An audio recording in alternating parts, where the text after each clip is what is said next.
Falar do ambiente político relacionado a todas essas investigações. Estamos em contato com Murilo Aragão, que é advogado, cientista político e presidente da Arco Advice. Murilo, boa tarde. Boa tarde, Denise. Tudo bem? Bom, Murilo, nós ouvimos aí a manifestação de Renan Calheiros tentando justificar todo o procedimento aí da CPI, dizendo que vai investigar os militares também, sem limitação. Julgou a advertência, o comunicado divulgado pelo Ministério da Defesa como uma tentativa de interferência, não é? Eu queria até a sua avaliação em relação a isso, mas como é que você vê o jogo de forças políticos no encaminhamento de todos os depoimentos, de todo o processo aí da CPI, que deve ser prorrogada, não é? E essa mudança de orientação que nós tivemos nas 2 últimas semanas, com o foco das investigações agora em irregularidades, não é? Nós tivemos até a decretação de prisão ontem, depois foi paga a fiança, mas foi uma situação inédita nessa CPI, embora outros investigados, depoentes, talvez tivessem merecido mais, uma atitude mais séria, não é? Então, como é que você viu esse processo todo? Olha, uma CPI, ela tem um pouco de investigação policial, tem um pouco de espetáculo, tem muito de interesse político e, obviamente, tem ali dois interesses claros: o governo querendo se defender e a oposição querendo consolidar uma narrativa anti-bolsonarista, anti-governo.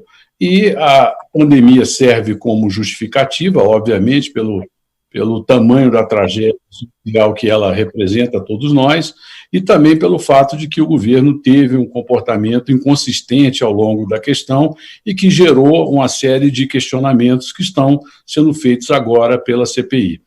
Isso significa que interessa aos atores que hoje controlam a CPI, o chamado campo majoritário, dito pelo senador Randolph, de que a CPI prossiga sangrando o governo, trazendo notícias e dados e fatos comprometedores, e que o governo terá, pelo seu lado, que se defender e contar que o seu apoio político impedirá que a CPI desemboque em alguma coisa mais grave para o governo Bolsonaro.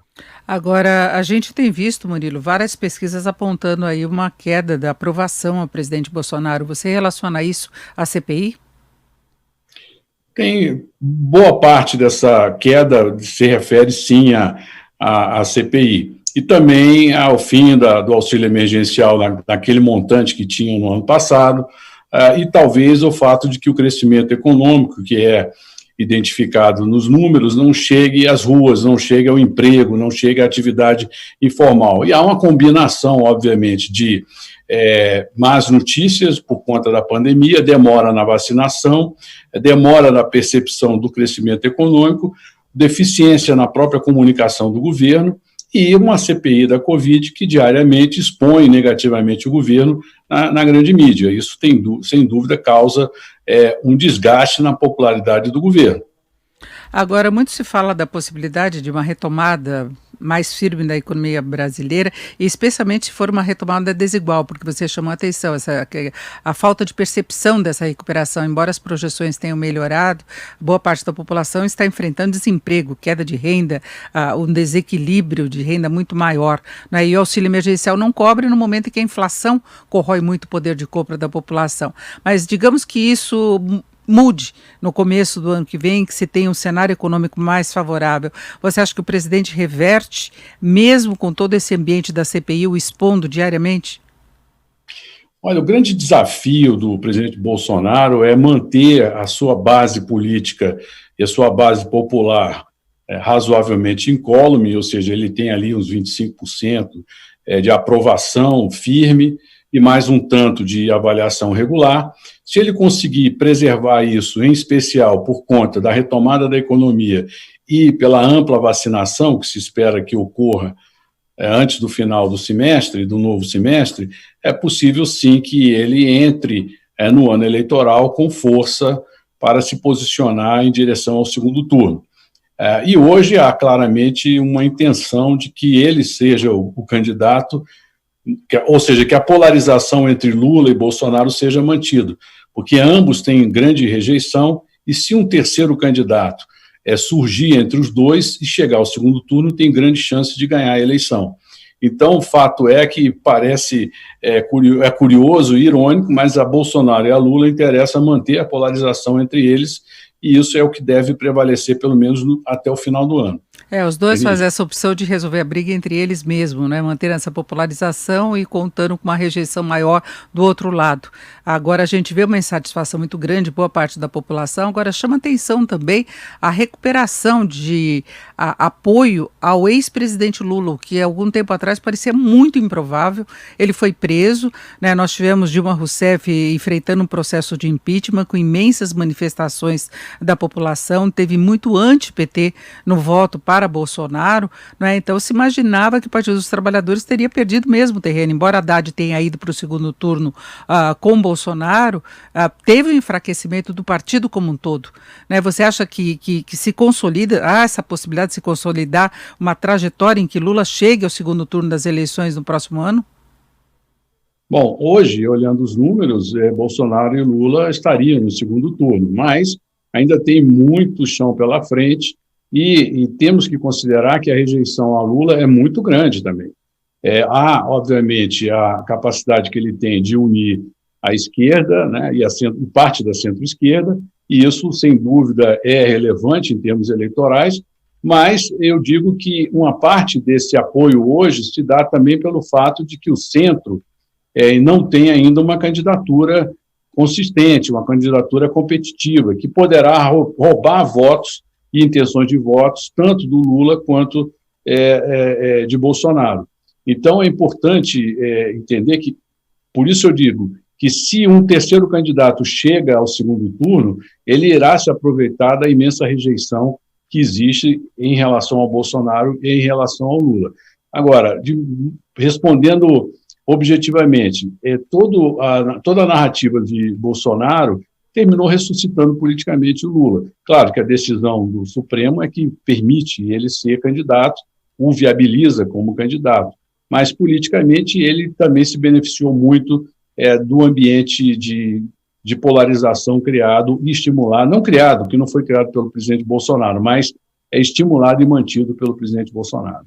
Agora, muitos apoiadores também questionam a própria posição do presidente em relação à pandemia, não necessariamente corrupção, a questão das vacinas, mas posicionamento mesmo de aglomeração, de máscara, até um discurso anti-vacina. Ele foi dos dirigentes, o único que não tomou vacina. Se você pegar o G20, não é? Os presidentes, os primeiros ministros gostam de dar, inclusive, exemplo para que a população se vacine.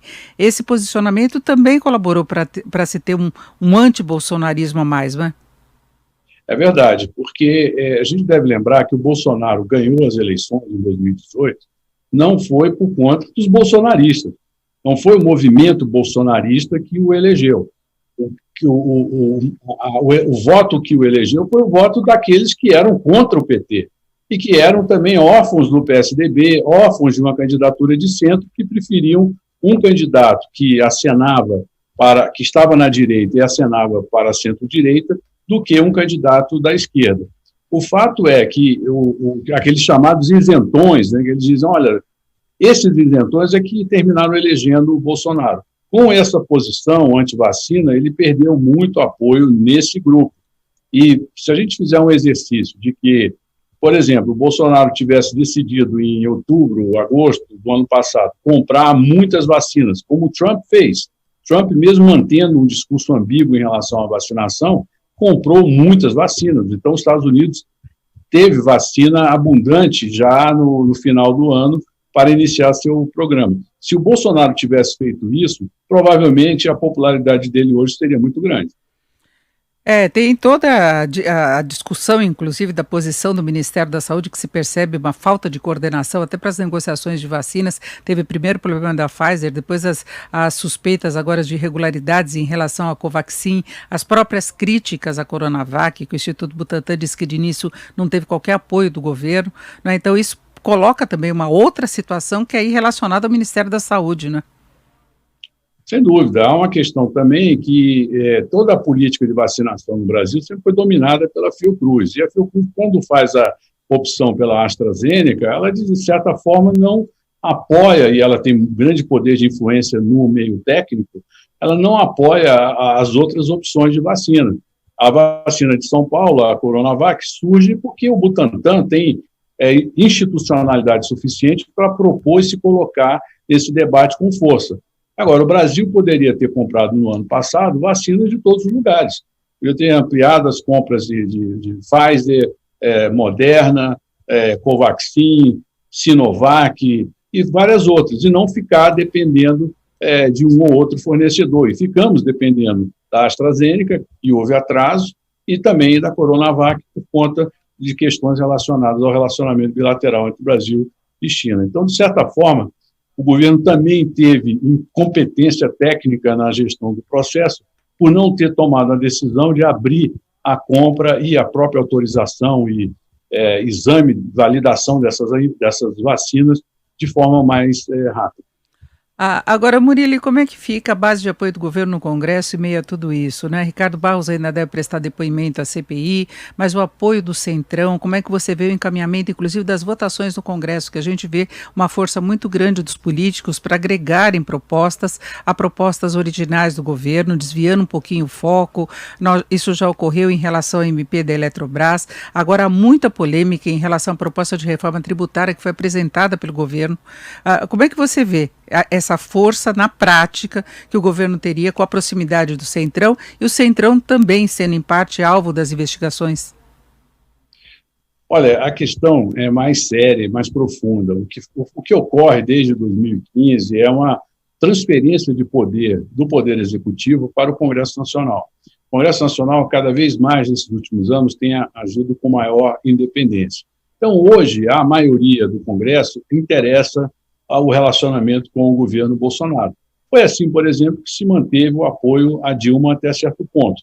Quando não interessa mais apoiar, há uma migração desse apoio e a constituição de uma nova maioria. E essa nova maioria ou impede ou atrapalha a governabilidade do presidente ou mesmo aprova o seu impeachment. Não é o caso agora. Hoje, o centro majoritário, o centrão majoritário dentro da Câmara tem como agenda proteger o governo. Até mesmo porque os partidos têm, os caciques partidários têm grande preferência, ou a prioridade da sua ação política é a manutenção do seu poder regional. Então, a questão federal ela é relativa. Ele quer ter um bom relacionamento com o governo federal para poder carrear para o seu estado benefícios, obras e tudo mais. Então, não importam muito a questão popular ou perante as elites brasileiras a questão da imagem do presidente ou do momento político. Agora, é evidente que se a situação de desgaste chegar a um nível intolerável,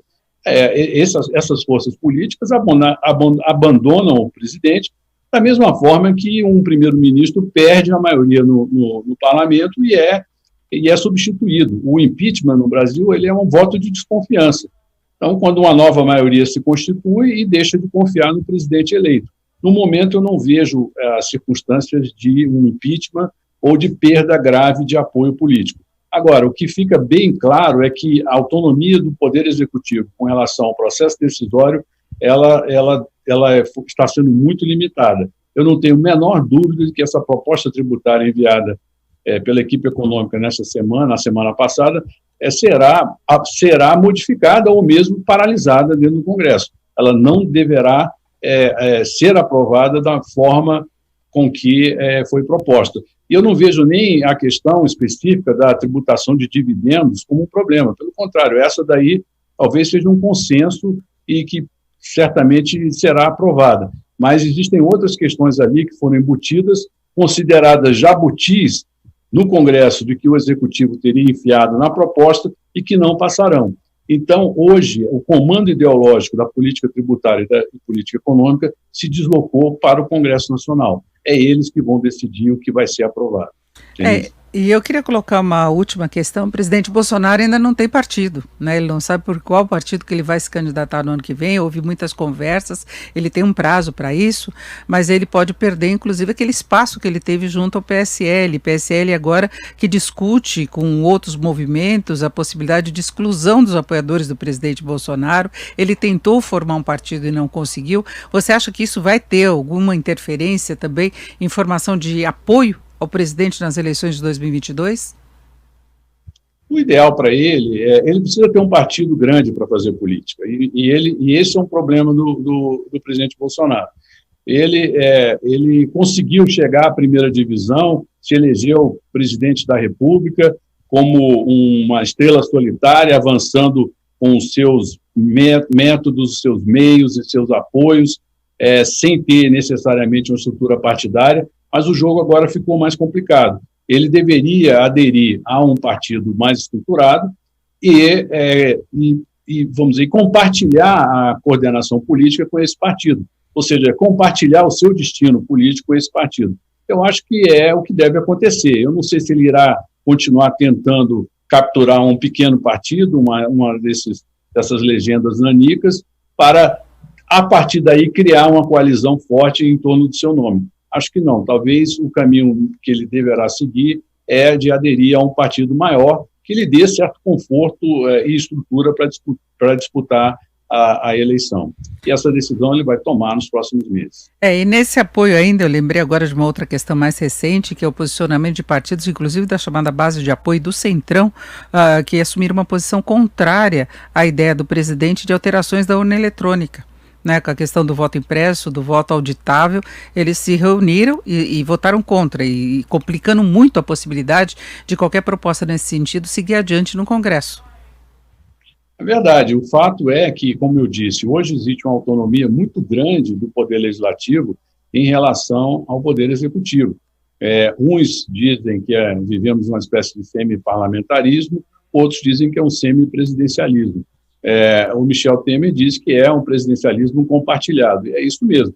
Nós vivemos um presidencialismo com o poder compartilhado com o legislativo e também com um protagonismo muito sério e forte do judiciário, dada a conhecida judicialização da política, com muitas decisões do Supremo Tribunal Federal, um grande impacto na gestão política do país. Então, hoje, não há o que se falar do hiperpresidencialismo ou do presidencialismo imperial que o Brasil teve no passado. Hoje se precisa atingir consensos, discutir com os demais poderes para se aprovar questões importantes no Congresso. A questão do voto impresso, e aí eu faço um comentário sem entrar no mérito da iniciativa, dependeria de um elevado consenso que parece não existir. Ouvimos o Murilo de Aragão, que é advogado, cientista político, presidente da Arco Advice. Murilo, muito obrigada. Uma boa tarde. Boa tarde e obrigado pelo convite.